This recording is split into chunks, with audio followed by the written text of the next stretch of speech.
और उसमें हम रैली करेंगे। दरअसल रैली शब्द नहीं है, वो एक हमारी संस्था है वीरेंद्र सिंह के साथी के नाम से, और वो वीरेंद्र सिंह के साथी इकट्ठा होंगे, जींद में इकट्ठ होगा। अंदाजा ये है हमारे साथियों का कि 1 लाख साथी इकट्ठे होंगे। देखो रैली में तो कई तरह का माल आता है, रैली में तो ये भी आता है और गाड़ी बढ़ाइए और 2 पेटी भी धर लिए। हाँ, और हमारी जो बहनें हैं उनके लिए कहेंगे स्पेशल गाड़ी आई है, केले घर रखें, केले खूब खाते, राम केले खाते आइए। वो तो इकट्ठा करते हैं लोगों को, हम ऐसा नहीं करेंगे। हम उन लोगों को कहेंगे कि आप जो बात हम कहते हो इससे अगर सहमति रखते हो तो आना, ना तो कोई जरूरत नहीं है। और सहमति किस बात की है मैं ये आपको बताना चाहता हूं, क्योंकि वो किसी पार्टी की रैली नहीं होगी, वो कांग्रेस की विरोध में, बीजेपी के विरोध में, इनेलो के विरोध में, जेजेपी के विरोध में, कम्युनिस्टों के विरोध में नहीं, वो होगी कुछ सोच विचार करने की। और सोच विचार ये कि इस देश को आजाद हुए 75 साल से ऊपर हो गए,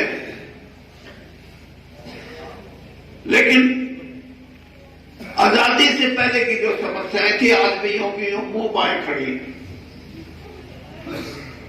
चाहे गरीबी की बात है,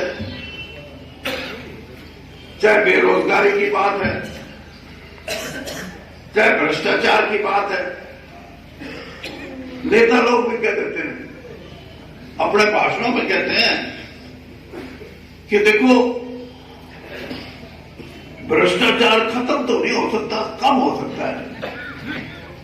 जब इतना ही कह दिया तो जिसने करना है वो तो खुश हो जाता है, ये तो ठीक है, ठीक कर रहा है, करो। कोई अगर ये कहे कि भ्रष्टाचार को बिल्कुल जड़ से उखाड़ के फेंका जा सकता है, तो आप उस आदमी की जरूर सुनना। मैं तो आपको सिर्फ इतना बात कहूंगा।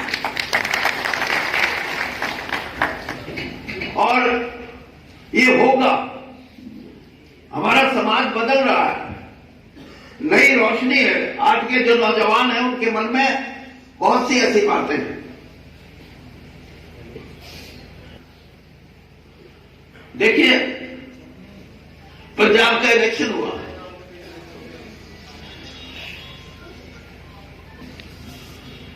उनमें से 92 पे आप पार्टी जीती, बीजेपी की 3 सीट आई, अकालियों की 1-2 आई और कांग्रेस की 17-18 आई।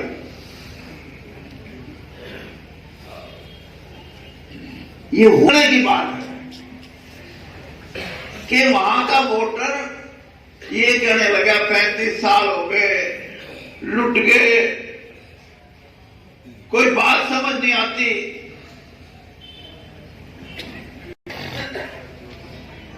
वोटर का जवाब था अकालियों तो पानी नहीं, ना कांग्रेसियों को पानी, 35 साल हो गए, गल्ला गल्ला करते हैं, काम कोई नहीं करता, लुट लिया सारा पंजाब। पंजाब के लोगों ने किसनों पाएगा कि किसे न पावा, वो थी आगे आप पार्टी। अब आप पार्टी ये सोचे कि हम 92 सीट जीते, नहीं। राजनीतिक लोगों ने अपना विश्वास जो खो दिया, वो विश्वास की कमी की वजह से दोनों पार्टियां धराशायी हो गई, जो 35 साल तक पंजाब में राज करती रही। मैं इसलिए ये बात कह रहा हूं कि उसमें सबसे बड़ा मुद्दा यह था भ्रष्टाचार। कोई भी राजनीतिक दल हो, अगर भ्रष्टाचार के लिए संघर्ष नहीं कर सकता, उसको उखाड़ने की ताकत नहीं रखता, तो लोगों का विश्वास उस पार्टी से कम हो जाएगा, उस प्रशासन से कम हो जाएगा। और इसीलिए मैंने मोदी जी की जो बात बताई मैं ये नहीं कहता कि मैं बड़ा ईमानदार हूं, मेरा भी मन करता था कई बार, लेकिन पता नहीं मौका मिले ना मिले कुछ तो बना ले। लेकिन एक चीज हमेशा मुझे रोक के रखती थी, और यही बात मैं आपको बताना चाहता हूं कि जब मेरा मन मचलता था तो मुझे ये बात याद आती थी कि मैं अगर भ्रष्ट हो गया, मैंने बेईमानी की, तो मैं बदनाम नहीं होऊंगा, बल्कि जिस महान पुरुष का मैं नाती हूं, जिसकी बेटी का बेटा हूं, दीनबंधु छोटूराम जी का, उनका नाम बदनाम होगा। इसलिए मैंने कभी तो अपने पास नहीं आने दिया। ये बैठे चौधरी कमल सिंह, मैं ये बात इसलिए कह रहा हूं, 5 साल पहले तक मुंडे नूं कनाडा भेज दो, लेकिन अपने लोगों में नहीं था। लेकिन अब पिछले 5 साल से जिस गांव में भी मैं गया, 12 छोरे जा दिए थे बाहर। ये मजबूरी है इन बच्चों की, अपने बच्चों की मजबूरी ये है कि जब ये देखते हैं कि मेरे बाप पे तो 3 किले जमीन है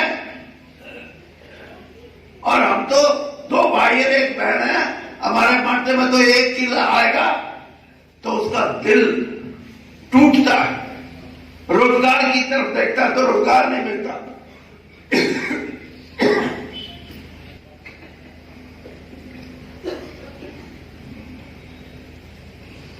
बेरोजगारी बढ़ी,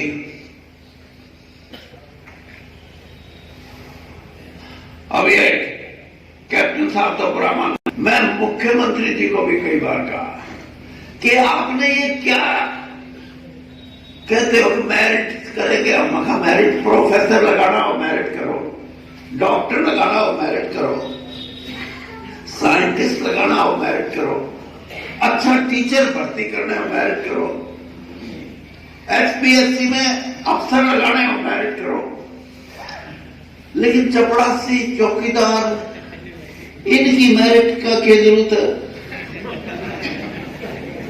हाँ, गरीब आदमी, जो भी गरीब दिखे उसको दे दो। और कैप्टन साहब, हरियाणा में अगर बीजेपी के जो वर्कर हैं, 1-1, 2-2 नौकरी नहीं दोगे तो ये आगे काम कर रहा औखा हो जाएगा इनके लिए। वर्कर को भी दे दो, कोई गल नहीं है, क्या फर्क पड़ता है। सिपाही भर्ती करना है, भाई उसकी छाती देखो, उसका कद देखो, उसको भगाओ, दौड़ाओ, कुदाओ, कुछ करो, उसमें पास हो, फिर किस चीज की मेरिट अकबर इसमें। यानी कुछ चीजें ऐसी हैं जो व्यवहारिक है, और इसीलिए मैं ये कहता हूं व्यवहारिक चीजों के लिए हमारे को सोचना पड़ेगा कि गरीबी कैसे खत्म हो, भ्रष्टाचार कैसे खत्म हो, बेरोजगारी कैसे खत्म हो। और मैं तो यहां तक कहता हूं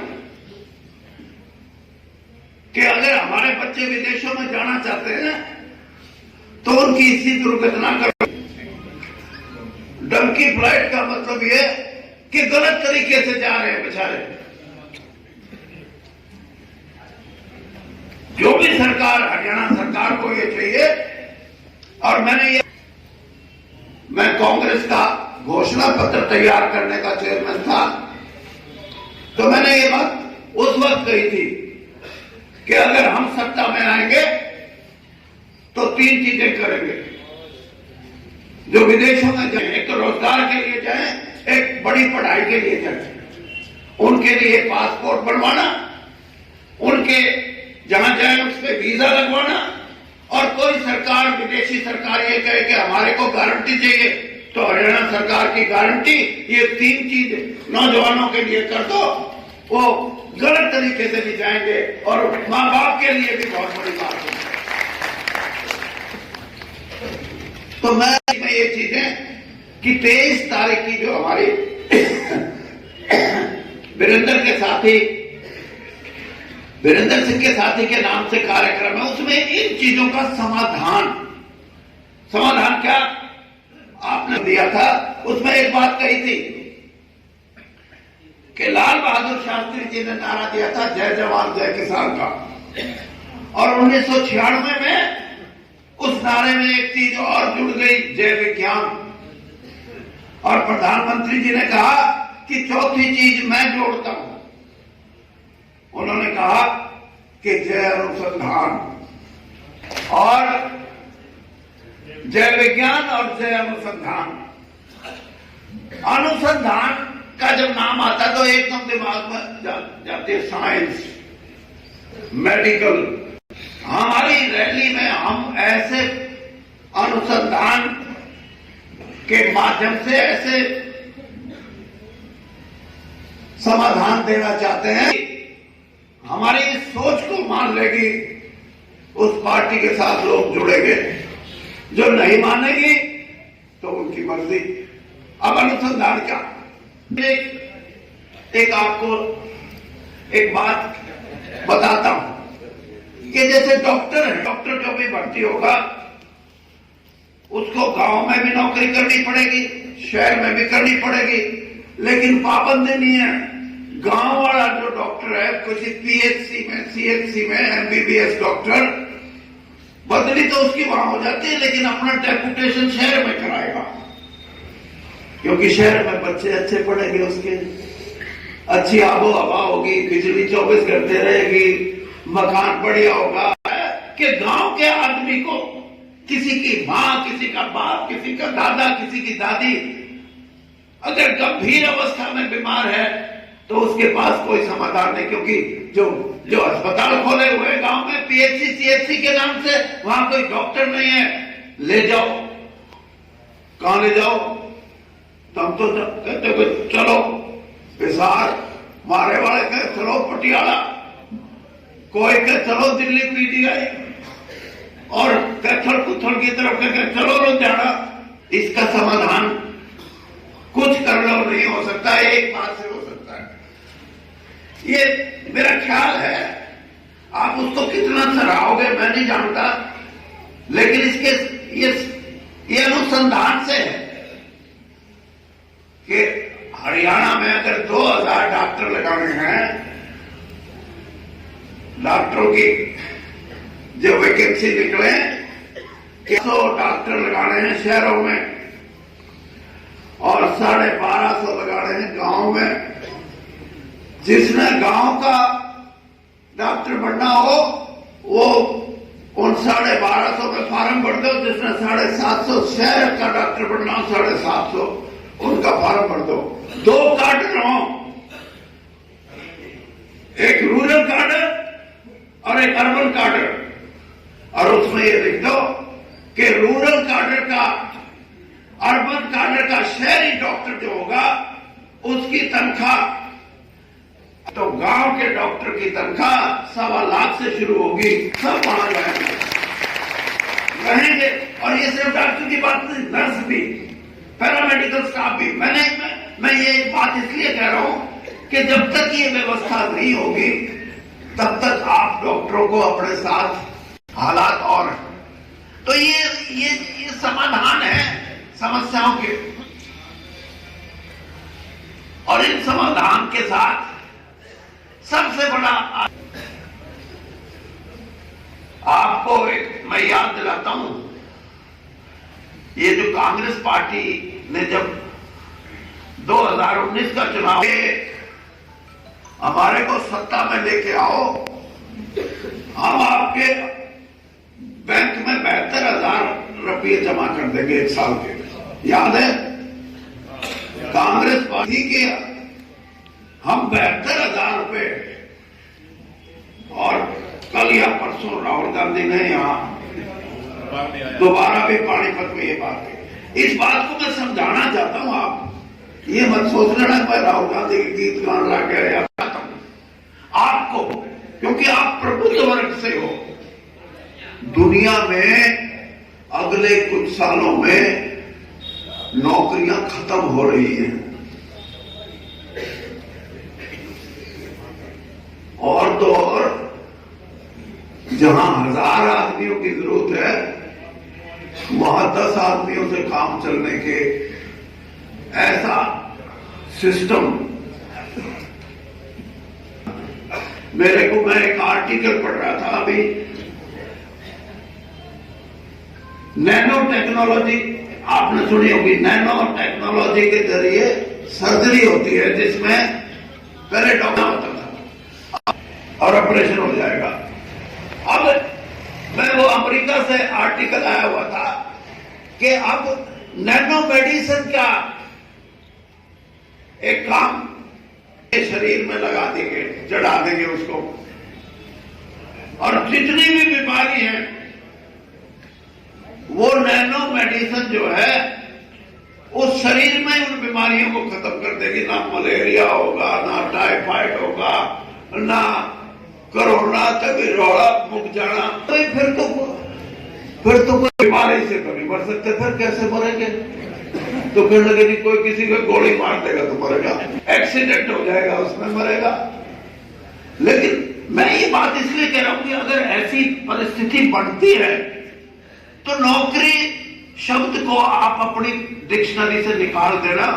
और मैं ये बात इसलिए कह रहा हूं कि जो 72,000 रुपये की बात करते हैं, सामाजिक दृष्टिकोण ये बढ़ेगा कि कोई आदमी ये मत सोचे कि उसको भूखा मरना पड़े, कोई आदमी ये मत सोचे कि उस पर नौकरी नहीं, कोई काम नहीं है तो उसकी सामाजिक व्यवस्था में गिरावट आ जाएगी। नहीं, इसलिए ये सोचा जा रहा है। और ग्रेट ब्रिटेन में तो बजट का एक तक सोशल सिक्योरिटी के नाम से लोगों को पैसा जाता था। आप सरकारी नौकरी में हो, आपकी तनख्वाह कम, और जो वृद्ध आश्रम में चला गया उसका क्या है? इस समय को समझना पड़ेगा। इसलिए मैं ये कह रहा हूं कि बहुत से समाधान ऐसे हैं जो हमारे को नए सिरे से सोचने पड़ेंगे, नए सिरे से करना पड़ेगा। और एक बात और मैं आपको कह रहा हूं कि मेरी परवरिश ऐसी हुई है, भाई विजय कौशिक जो कह रहे थे कि मैंने अपनी जिंदगी में कई चीजें ऐसी सीखी हैं जो मैं आपको भी बताना चाहूंगा। मैं रोहतक में मेरी नानी के पास पढ़ता था, 6 साल का मैं गया था। बहुत बड़ा छोटू राम जी की कोठी थी, मैं अकेला बच्चा, मेरी नानी मुझे पालती थी। तो जब मैं स्कूल से आता तो खेलने को मन करता, तो हमारी जो मेहतरानी थी उसका लड़का भी मेरी उम्र का था। तो कहती भाई रामे, उसका नाम रामे था, रामे तुम खेलो बालक, खेल लो। हम दोनों खेलते खेलते खेलते मैं उनमें उसकी माँ उसको रोटी देती, मैं भी खा लगता। तो जब मेरी नानी को पता लगा तो गुस्से हुई, मेरे से नहीं उनसे। तो ये चीजें मुझे बुरी लगती थी। हालांकि मेरी नानी थी, लेकिन मैं गलत समझता था, 6 साल का बच्चा। मैंने कहा ये गलत कह रही है। मैं इसलिए ये बात कह रहा हूं कि हरियाणा के अंदर जो जात पात की नफरत फैलाना चाहते हैं, वीरेंद्र सिंह उनके खिलाफ लड़ाई लड़ेगा, उसमें कभी कोई। और जो धर्म के नाम पे हिंदू होना बहुत सौभाग्य की बात है, मेरा भी सौभाग्य है, लेकिन मैं आर्य समाज दूसरे धर्म के नाम से कभी कोई फर्क नहीं किया। मैं पार्लियामेंट का मेंबर था, मैं अपने साथियों को, ये जगन्नाथ जी का मंदिर कहां है, जब मैं मेंबर पार्लियामेंट था, हमारी एक एमपीएम की 14 सदस्यों की एक कमेटी गई। तो जहां हम रुके थे वहां उड़ीसा की सरकार ने कहा कि अगर आप जगन्नाथ में जाते हो तो सुबह गाड़ी आ जाएगी, बस, और सबको लेके जाएंगे, कर सकते हो, 14 के 14 बैठिए गाड़ी में। और जो गाइड था हमारा, जो अफसर था, उस अफसर ने कहा कि यहाँ गाड़ी रुकेगी और गाइड में जो दर्शन करना चाहते हैं उनसे मेरी एक प्रार्थना है कि जो हिंदू ना हो वो बस से नीचे ना उतरे, सिर्फ हिंदू ही जाएंगे। 3 मुसलमान एमपी हमारे साथ थे, तो वो मेरे को कहने लगा भाई जा। अरे मैंने कहा जाऊं और तुम बैठोगे यहां? कहने लगे हाँ। मैंने कहा वीरेंद्र सिंह भी जाएगा। मैं नहीं गया। मैंने कहा ये कोई भगवान का घर तो सबके लिए है, किसी के माथे पे ये नहीं लिखा होता। तो ये संस्कार हैं और ऐसे संस्कार हरियाणा की सभ्यता का हिस्सा रहे और इन संस्कारों के साथ हमारे को अपने समाज को जोड़ के रखना है। जो समाज को तोड़ने वाली ताकतें हैं उनका इन बातों पे विरोध करना भी हमारा फर्ज है। हम वो आदमी हैं जो जिनकी हजारों साल की सभ्यता ये सिखाती है कि 36 बिरादरी एक दूसरे पे विश्वास की भावना हो। ये बैठे हमारे भाई विजय कौशिक, मैंने 40 साल हो गए तो अगले में चली थी इलेक्शन एजेंट, और जब अब मेरा बेटा चुनाव लड़ा उसका एजेंट भी विजय कौशिक था। ये सिखाता है कि हम हमारे समाज को एक करके रखेंगे, हम समाज को टूटने नहीं देंगे। कि समाज में भाईचारा, प्रेम, सौहार्द हमारे को बना के रखना है। उसी से हम एक अच्छे, उज्जवल और मैं ये कह सकता हूं कि ऐसे हरियाणा का निर्माण कर सकते हैं जिसमें हमें लगे, हमें फख्र हो कि ये जो नई पीढ़ी है, ये नई पीढ़ी अब इस रास्ते पर चल पड़ी है जहां धर्म के नाम पे धर्म का नाम तो बड़ा है लेकिन धर्मांधता नहीं होना चाहिए। यही सीख लेके हम चलेंगे तो हमारा प्रदेश आगे बढ़ेगा। और मैं ये समझता हूं